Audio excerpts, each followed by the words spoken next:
The NBA world was shocked when Terry Rozier was arrested Thursday morning by the FBI. How does this impact Miami? We reacted to the news on Thursday morning when it came in from Shams Charania. But on today's show, we're going to look at what is possibly next in terms of what it means for the contract, the financial aspect of it. We did that very briefly and glossed over the top. Today, we're going to go a little bit more in depth. It was quite the stunner on Thursday. Chauncey Billups also arrested. I had you updated first on Twitter before we made the video yesterday, which is why you need to follow me at Nick_Roloff. If you want to be the most up-to-date Miami Heat fan, that's the place to be because we have the news there first, and then we make the content here on the channel.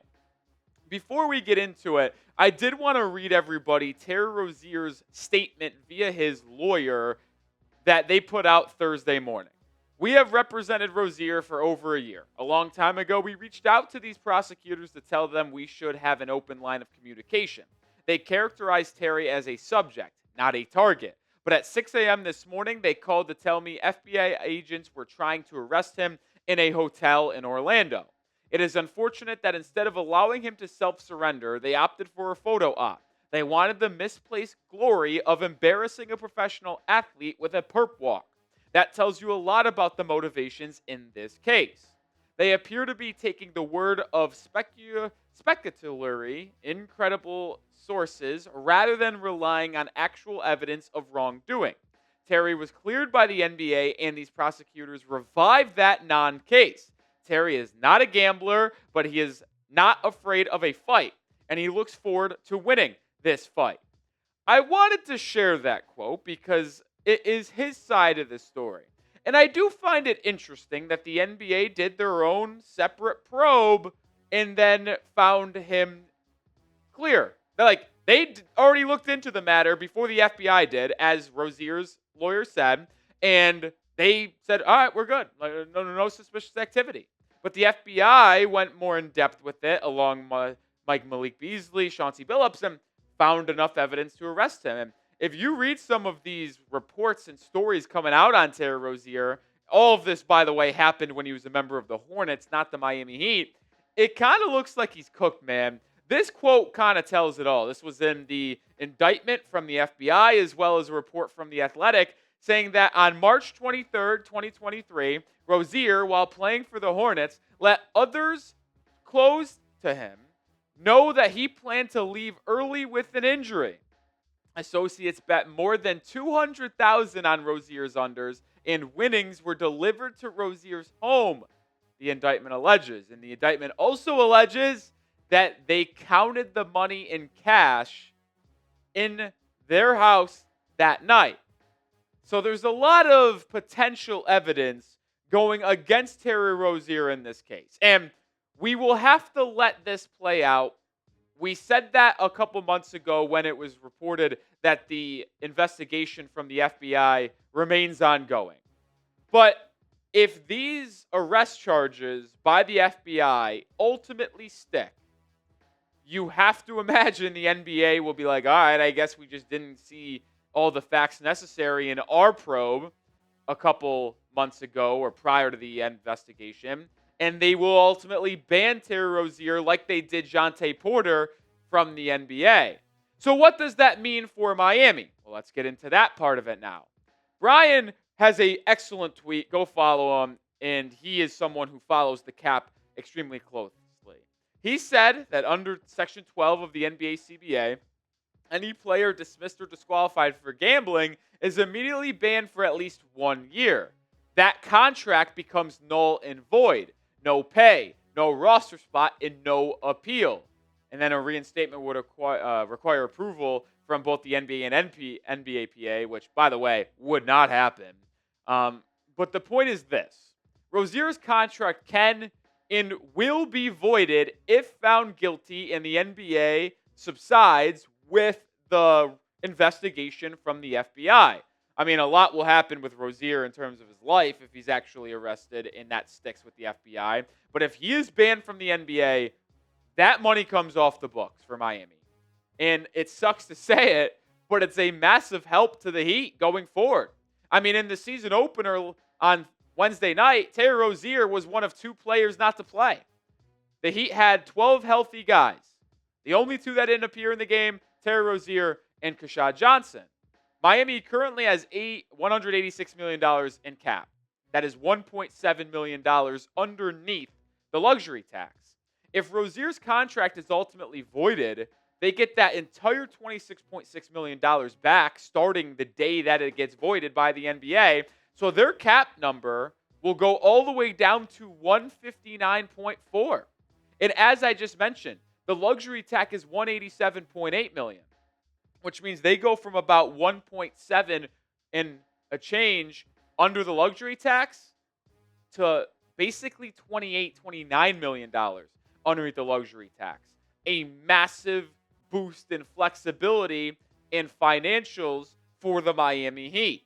But predict it for me. Does Terry Rozier's contract get voided by the NBA? AKA, they go along with the FBI and say, yeah, he's banned. Heat, you get that money. Let me know your thoughts. With the money potentially coming back to Miami and them not having to pay Rozier that $26.6 million over this year, this allows a lot for the Heat. This then allows them, because they have so much space, to sign a free agent currently available using the $14.1 million mid-level exception. It also allows them to claim a player using that mid-level exception. Also, because of other financial things moving around, they had a $17 million trade exception available to them, but unable to use it because of where they were in the luxury tax. They would now be eligible to use that $17 million trade exception. What do I mean by that? And if you aren't aware what trade exceptions means, let me divulge.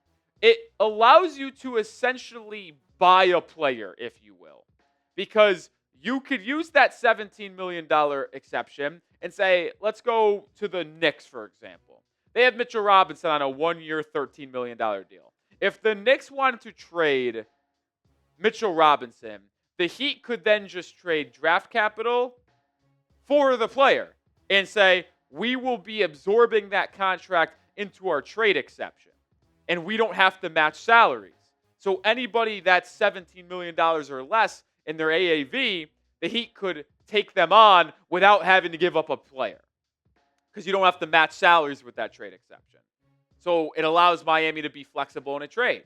Now, I'll say there's not many trades out there that would make sense, because if you're Miami, what's the point of using that trade exception for a player on an expiring contract? Like, it really doesn't change anything unless you feel like that player can really positively impact your team. But I went through every team in the NBA and looked at contracts $17 million and under, and if they would be available to acquire by just attaching draft capital. Because another important thing here with trade exceptions, you cannot combine trade exceptions. The Heat have 3 of them: a 17 mil, a 3, and a 2.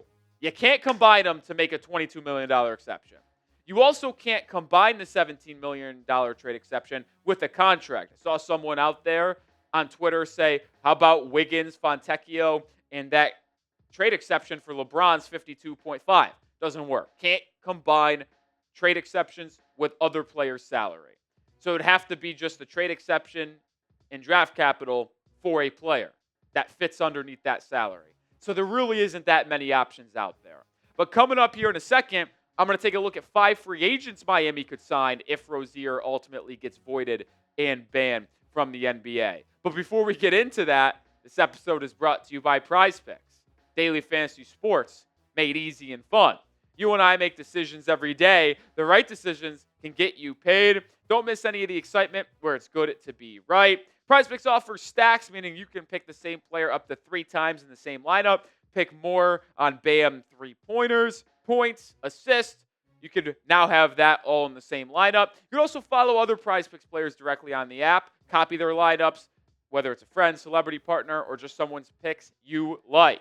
I've got an entry in for football this upcoming weekend. More than Bijan Robinson rushing yards against the Dolphins, more than Jalen Waddle receptions, and less than Tua Tagovailoa longest completion, 32.5.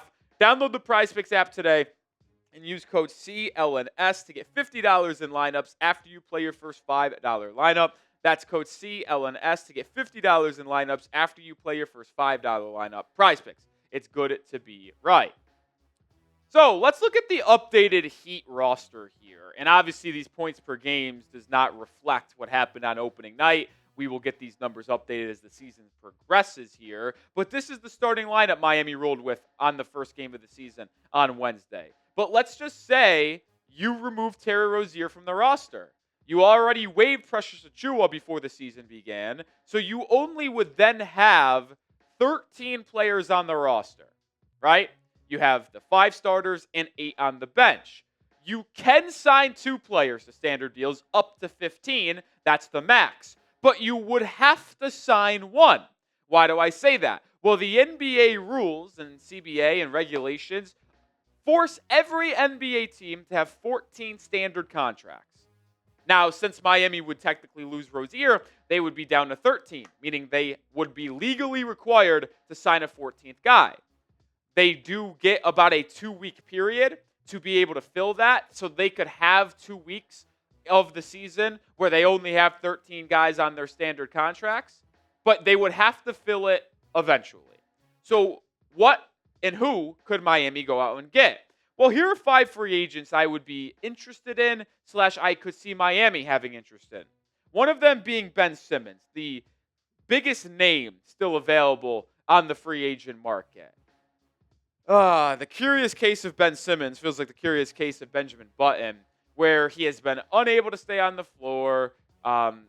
He apparently had offers coming from the Knicks, but he just declined them. And then I actually didn't decline them. It was just weird. And I know Ben Simmons will get the clicks. He'll get the name. I just don't think this is a player worth adding if you're the Miami Heat. I really don't. When you think about what Miami would benefit in terms of adding another free agent, you think size, you think rebounding, and you think a little bit more shooting as well. Ben Simmons can't shoot. I don't think he fits on this roster because you really have the best version of Ben Simmons right now in Nikola Jovic, someone who is 6'10", 6'11", rebounds, can play make, and can shoot the 3. I just don't think the headache of Ben Simmons is worth it. So I do not think signing Ben Simmons is something Miami should explore. But what about another former first-round pick and first overall pick, Markelle Fultz, the guard formerly of the Orlando Magic, who I thought Miami should have signed last offseason. They did not. He didn't really get a lot of run, only 21 games, averaging 2.9 points per game. But he was pretty good for the Magic in the 2021 to 2023 kind of span there. Really good defender, mid-range guy, and could play make a little bit. But just phased out of the NBA due to his inability to consistently shoot the ball from beyond the arc. And if we're going to be honest, the Heat should probably pass on Markelle Fultz as well. Because I still think Miami, if they're going to add a player to this team, needs to think either shooting, because they're missing Duncan Robinson and Tyler Hero for the first 3 weeks of the year, Duncan for the entire year. And they need to look at size to potentially help on the glass. We saw how much they struggled to rebound the ball late in the game against the Magic on Wednesday night. So I don't think Markelle Fultz makes a lot of sense. I know he could just fill Rozier's spot on the roster as a guard, but you have Drew Smith. You have Kasparas Jakubonis returning soon. You have Davion Mitchell, Norman Powell, and Hero on the mend in the next 3 or 4 weeks. So I don't think you need a guard whatsoever. Which brings me to Trey Lyles, an intriguing forward/center who has been a productive rotational piece in the NBA almost every year of his career, but is not in the NBA currently, playing overseas for Real Madrid. He could return to Miami. The Heat would have to pay his buyout, but hey, we talked about how much cap space Miami has to work with if Rozier's contract gets voided. So it would not be an issue whatsoever. Lyles has spent the last handful of seasons in Sacramento before going to play in the overseas leagues with Real Madrid. And I think he could provide some nice things. Is he an elite rebounder? No. But he can space the floor. He can play the 4 with Bam, with Jovic, with Ware. You could have Jovic and Lyles together. You could have Bam and Lyles. You could have Ware and Lyles. I think he would be a great addition. He reminds me a lot of Kevin Love in terms of his offensive fit, where you could have him act as a passer, as a hub at the top of the key, but he's more athletic than the last couple of years you've had of Kevin Love. He's a better defender, although he's not a good defender. Anything's better than Kevin Love. Yeah, Love was a better rebounder, but Lyles is a better offensive piece. So I think Trey Lyles would be a really good addition, and I think if Miami ultimately gets the space in roster spot from Rozier being voided, Lyles should be the first call, and they should be willing to pay the buyout because they have so much cap space available to them. 2 more players to get to here, but what players should the Heat sign if Rozier is ultimately banned and voided from the NBA? Let me know your thoughts.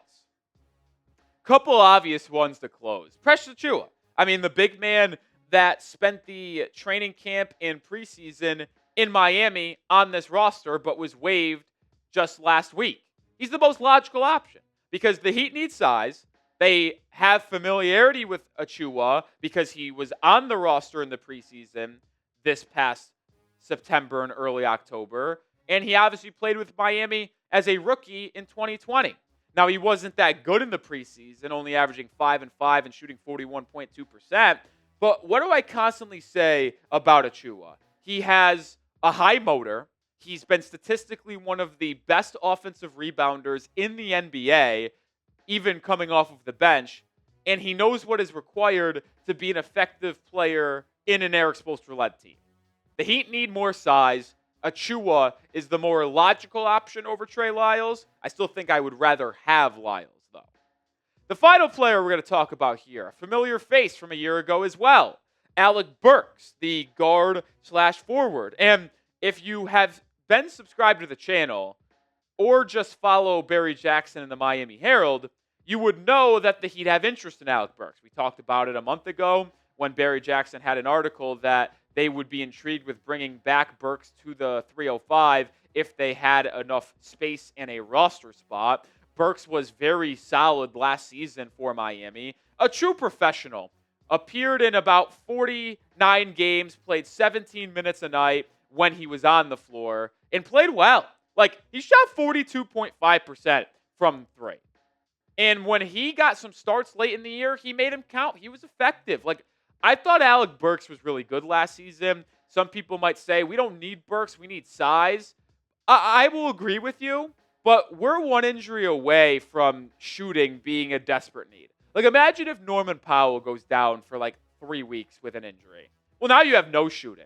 Imagine if Hero gets re-injured. Like, you already need more three-point shooting. I know Simone Fontecchio looked really good in the opener, but I don't think you could rely on him being that efficient on a night-in, night-out basis. So Burks, someone who we know can be a 43% three-point shooter, would be a very good depth option for Miami. And because he is such a professional and a great veteran, we can trust that he can be ready to play and step in and give you solid minutes on any given night throughout the course of an 82-game season.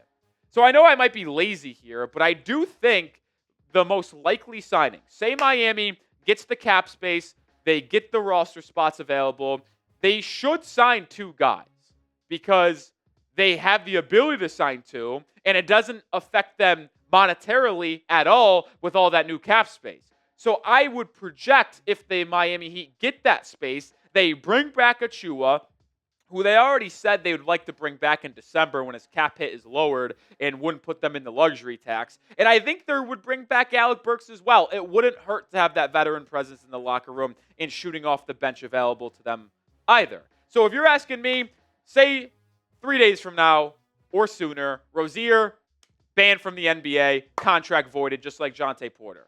And the Heat have all that space. I think the most likely roster moves we'll see, Achiuwa and Burks returning. And then maybe they can get a little feisty at the trade deadline and make something happen with that trade exception, or a different trade where they're just able to take in more salary than sending out because they have all that space between where they're currently at 159 and the luxury tax threshold at 187.8. But if any move does occur, we will have you covered. So make sure you subscribe and join the channel.